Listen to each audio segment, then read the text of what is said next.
na supply ng tubig. Yan ang tiniyak ng bagong solar-powered facility para sa sustainable agriculture sa Camarines Sur na siyang binisita ni Pangulong Ferdinand R. Marcos Jr. Yan ang ulat ni Connie Kalipay ng Philippine News Agency. Personal na ininspeksyon ni Pangulong Ferdinand R. Marcos Jr. ang natapos na 332 milyong solar-powered irrigation projects para sa San Agustin San Ramon Agrarian Reforms Cooperative sa Bula at para sa New Mataurok, San Jose, Sagrada Familia at Baliwag Viejo Multipurpose Cooperative sa Minalabak na lahat ay nasa Camarines Sur. Sinabi ni Jesus Salcedo Prebaldos, chairperson ng New Masba Multipurpose Cooperative, na ang 205 milyong halaga ng proyekto ay magsisilbi sa 1,255 hektarya. Ang proyekto ay nag-install ng 900 perasong solar panel at inverter para sa 4x200 horsepower na mga bagong motor.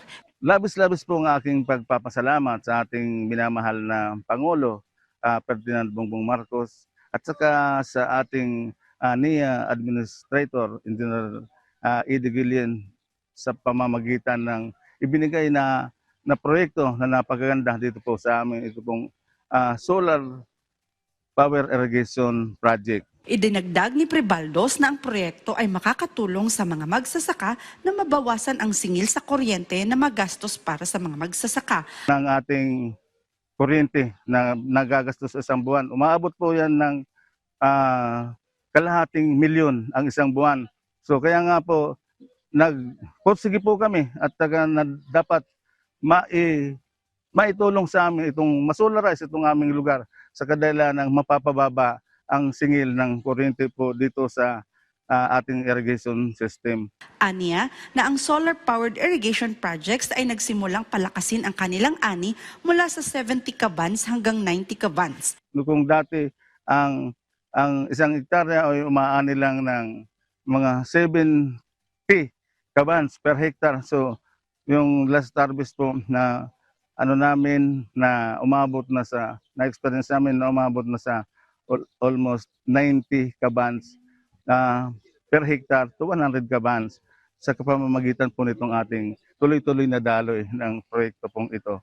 So yun po ang malaking bagay na nagkaroon tayo ng proyektong ito kasi makatulong din tayo doon sa panawagan na magkaroon ng sapat na pagkain ang bawat Pilipino sa pagkainan. Dagdag pa niya, bago ang solar pump irrigation project ay nagkaroon sila ng balansing 9.5 milyong singil sa kuryente sa loob ng mahigit 3 dekada na nagresulta sa paulit-ulit na pagkaputol ng kuryente. Sa pamamagitan ng kasunduan sa Camarines Sur Electric Cooperative 2, ang kooperatiba ay nagbabayad ng semi-taunang installment hanggang Disyembre 2029. Nagsimula ang paggawa ng solar-powered project noong November 2024 at natapos noong Disyembre 2025. Bumisita din si Pangulong Ferdinand R. Marcos Jr. sa solar-powered irrigation project para sa San Agustin San Ramon Agrarian Reform Farmers Cooperative sa Barangay San Ramon, Bula, Camarines Sur. Sinasabing magpapalaki ng ani ng taniman, magpapataas ng kita ng mga magsasaka at magpapababa ng mga gastos sa produksyon ang resulta ng sabing proyekto. Si Wayne Misola, kapitan ng Barangay Sagrada Familia at miyembro ng bagong Masba Multipurpose Cooperative, ay nagpasalamat sa gobyerno at kay Pangulong Ferdinand R. Marcos Jr.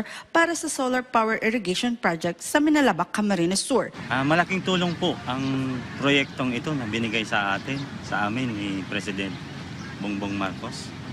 Ang mga magsasaka po, hindi naman puputol ang pagtatanim dahil sa kakulangan sa patubig.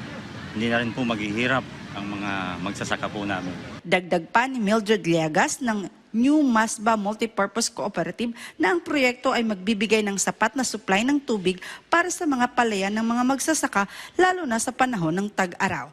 Mula rito sa Camarines Sur, para sa Integrated State Media, Connie Kalipay ng Philippine News Agency.